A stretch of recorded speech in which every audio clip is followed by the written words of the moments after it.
Will load shedding be ended? I doubt that very much. Load shedding will not be ended for the basic reason that it is the most profitable criminal enterprise in the country. That because of load shedding, there's a distinct criminal class that earns over 80 billion rand a year. Name them.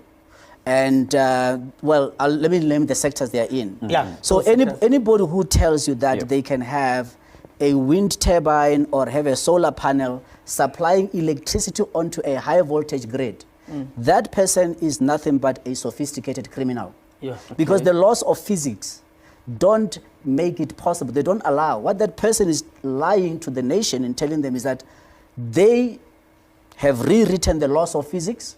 The question I always ask, why has the Nobel committee not given them a Nobel Peace Prize yes. for having rewritten the laws of physics? Because there are certain... the grid of South Africa was designed to run on baseload electricity.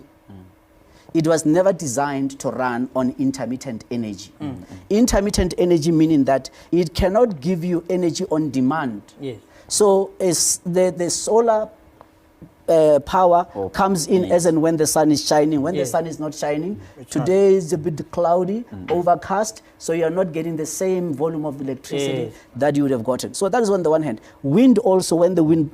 But when you are running a grid, there are also certain physical limitations. One of them is that the grid must have a thing they called inertia, meaning you must run at a frequency. That frequency, you have got very little room for deviation in terms of 50 hertz. 50 hertz just means that the electrons are oscillating 50 times per second.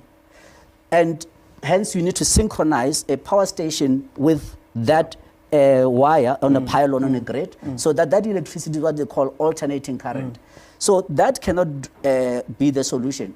And yet South Africa today spends 143 million rand every day paying these so-called independent power producers of renewable energy who deliver zero, because 100% of their power is redundant, meaning it is not usable in the grid. So that is the one section. So anybody who's operating a solar or a wind turbine, that person is just a sophisticated crook. They are a thief. Because for years and years, we've been asking them to say, show me 1 meter which tells me this power that you purport to have produced, show me where it ended up. They cannot show you for a simple reason that it doesn't get delivered anywhere. That's on the one hand. On the other hand, then you've got these other people that have cut for themselves a very nice deal of selling diesel into Eskom and saying that you can run a power station. So Eskom has got 2 power stations, Gorekwa and Ankerleg in the Western Cape. Then there's another 2 power stations that are running on diesel, Dediza and Avon. And then you've got 2 other, one is Johannesburg listed company, and the other one is a German multinational that also are running generators. They are all burning diesel. Now the problem is the following. When you are using diesel power, those generators are not designed to run for more than 11 hours a day. Eskom has been running their generators for almost 16 hours a day. So the question now, and I have been absolutely horrified to hear the so-called Minister of Electricity, Dr. Hossein Ramokgopa, saying he has secured 30 billion rand. Now I can tell you now, categorically, the diesel generators of Eskom, it doesn't matter even if you were to run them 24/7, they cannot use 30 billion rand worth of diesel. Is he lying? So the question becomes, why would he go on, to the public and say, the people of South Africa, we've got 30 billion rand with the hope that we can reduce load shedding? Of course it won't work, but also it's theft for a simple reason. Electricity in South Africa is regulated in terms of a tariff, meaning what the customer pays. But the cost of producing electricity is not regulated. And that is where the thieving, that is where the corruption lies, because then the cost becomes what you determine. There's no one who's saying to you, that's the right cost or not the right cost. So if you take a decision to use diesel, what does that tell us about you?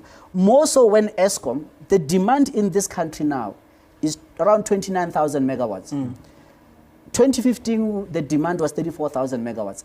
Eskom, in terms of coal power stations, has got 47,000 megawatts of installed capacity. When you can add another 1,800 megawatts of nuclear, so it means that we are sitting with almost 50,000, just over 50,000 megawatts of base load power, meaning power that is available on demand. But that capacity over the years, Eskom took a decision to shut down those units. And as a result, they've now created by design. So you've got mining companies that have got coal contracts, but they never have an obligation to deliver a wheelbarrow, and they get paid also. So these are the groups of people, and then you've got others that say we offer security. Then you've got other companies that they say we will maintain the plant and equipment. Eskom should have itself been maintaining its own plant and equipment. It does not need a third party or a contractor to do that. But all of that is an 80 billion rand a year criminal enterprise, which Eskom has to record it as fruitless and wasteful expenditure. That is where that is the heart of our problem as a nation. But now, because it is such a profitable enterprise, anybody who gets appointed to be the CEO of Eskom and brings to an end this criminal enterprise, that person, I can assure you, their safety for more than a week will not be guaranteed.